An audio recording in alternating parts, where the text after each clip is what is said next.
Hey guys, welcome to Nerdarchy, for Nerds by Nerds. I'm Ted, hanging out with Ryan. Dave. And today we're going to talk about if you want something in a game, tell your GM.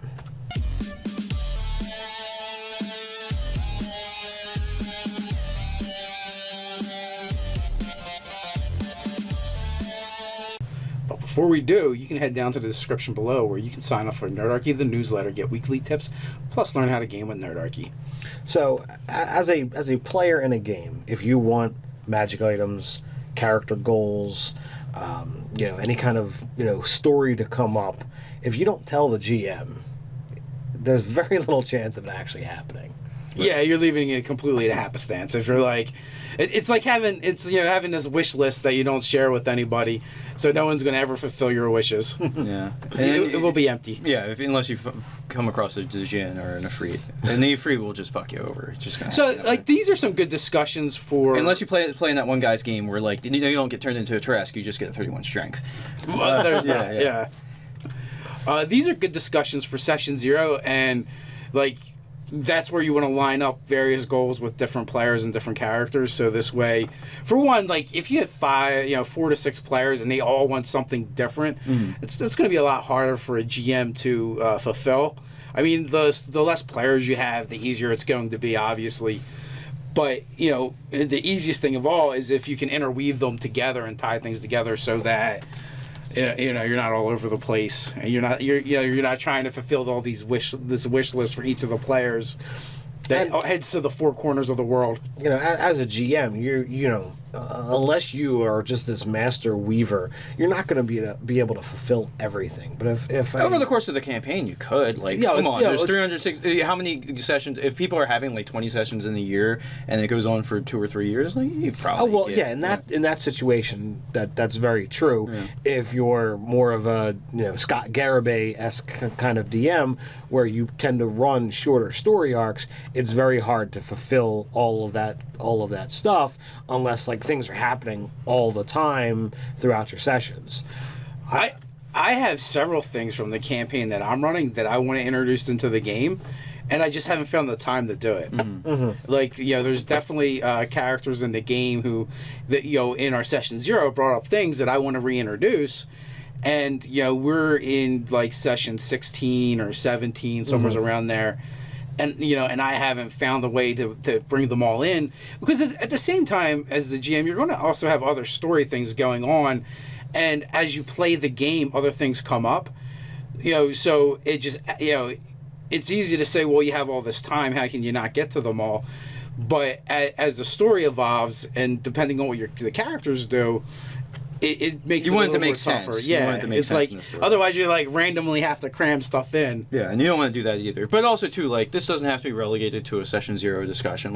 Sometimes you don't know the pulse of your character and that much about the character until later on. You're I as the person playing this character want this to happen to my character. You realize, and so you can just send an email or text your GM hey, could we do something like this, or just have a conversation about moving it like that, because your character doesn't want an interesting life. The players want the characters to have interesting lives, most people be happy with, being fat and happy and wealthy. In the game world, they just want to be, mayors or burgermeisters or whatever, Some will seek out an adventurous life, There's gonna be a mix, but for the most part, if you're going with a character that kind of has a mundane background, who's just kind of, fell into the situation, and again, that also goes back to a different discussion of, are adventurers just regular people that happen to be adventuring now, or are they a special breed unto themselves? Right.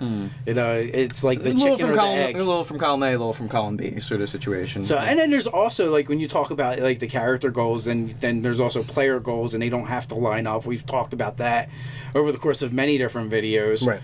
And, and in that case, you really do have to talk to your GM and let them know, hey, this is some stuff that I'd really like to have happen to my character, even though he's not going to like it. But I think it would be cool in the game. Yeah, and those things, do involve a conversation. And there's at times they can be quite lengthy. And I've had games where I've plotted out over the course of whatever story you have, these are things that I would like to see happen.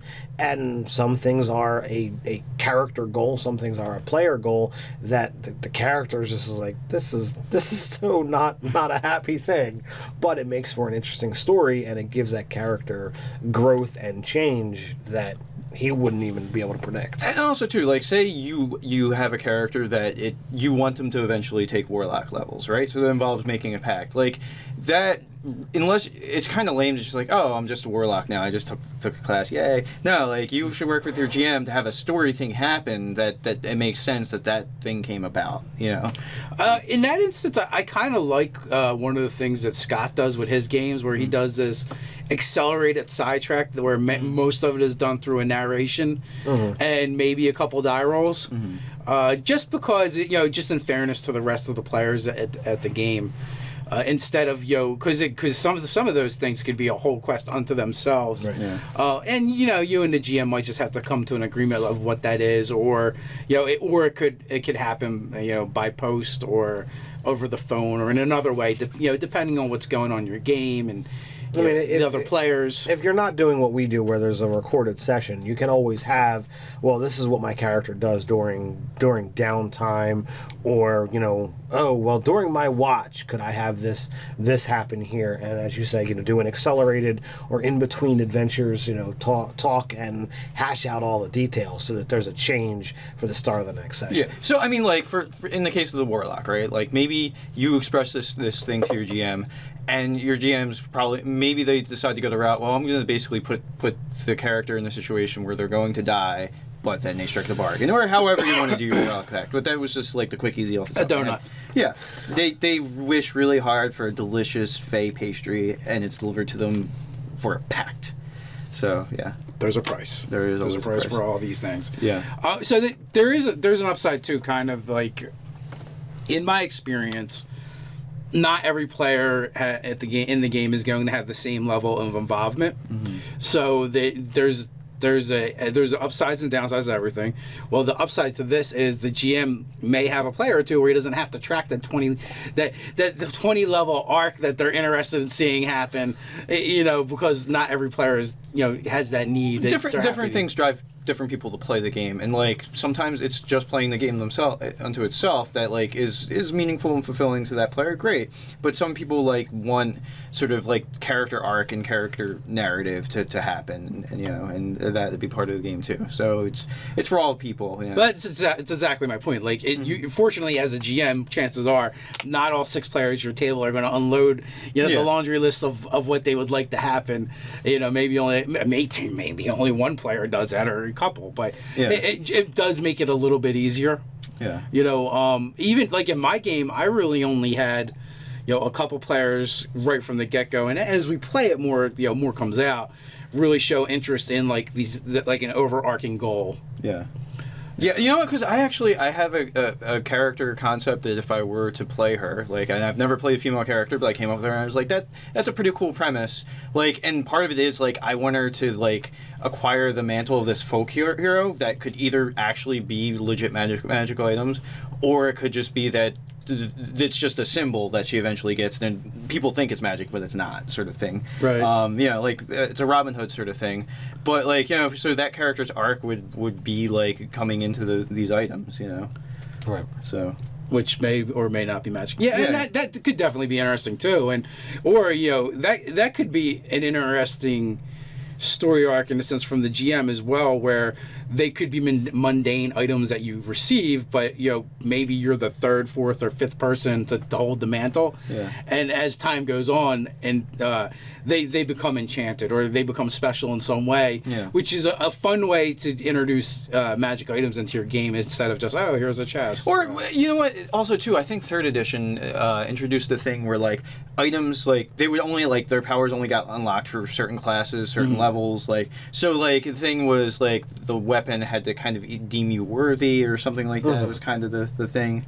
So like you could have a thing where a paladin starts out with a sword that's super nice, but it actually is a holy avenger, but it wasn't awakened to them yet. Right. They're not worthy. Yeah, pretty much. Yeah. Yeah. Well, again, like along that same lines, when someone's like, they start the story and they're like, can this sword be my grandfather's sword? And it's been handed down from generation to generation. And, for story-wise, right, this character would not want to get rid of that sword. But you find a sweet +3 sword, you're like, what do I do, You could always carry the ancestral sword. You can, but you want to reward the player for. Yeah. Again, it comes back to the you as a GM talking to your players, and the players talking to you as the GM, and understanding what the character wants, and going even if they don't voice that, I would probably enchant that weapon at some point instead of. Instead of putting the +3 greatsword in the horde, but make eventually somehow something happens where that sword becomes better. Yeah, better. Yeah. Right. So this way, you want, anytime a player puts anything out there, reward it. you want to try and reward it to some extent or another. As long as they're doing it for the right reasons. Yeah. Maybe a horrible thief or rogue pulled all the gems out of the pommel of the sword, and once those are found, then it becomes this awesome kick-ass magical sword because it's been restored to full you could do that, or you could have a little more fun with it, and as the paladin completes certain things, they reappear. They grow back or something, which would be I think would be kind of fun to do, and he wouldn't know what's going on. The sword doesn't know, nobody knows what's going on. It's just that wasn't there, now it is. One gem reappears and it has a suite of abilities, maybe just a +1 sword. Inscribed on the gem is rescued orphans from burning orphanage. It's like a merit badge, pretty much. Yeah. So, did we cover everything here? Was there anything else? I'm sure. I mean, there's so many nuances that if we talked about every little idea of what could be going on in this video, it would be 2 hours long. Yeah, just talk to your GMs. Make sure they're aware of what you have as both character goals, player goals, what you want to see out of the game, because unless your GM is a metahuman and has the ability to read minds, he's not going to know, or she's not going to know unless you tell him. Good point. Yeah. So, if you guys have any ideas or tips, you can put them out in the comments below. Don't forget to comment, and subscribe. You can hang out with us over on Twitter. Or you can hang out with us on the forum over at nerdarchy.com. Until next time, stay nerdy.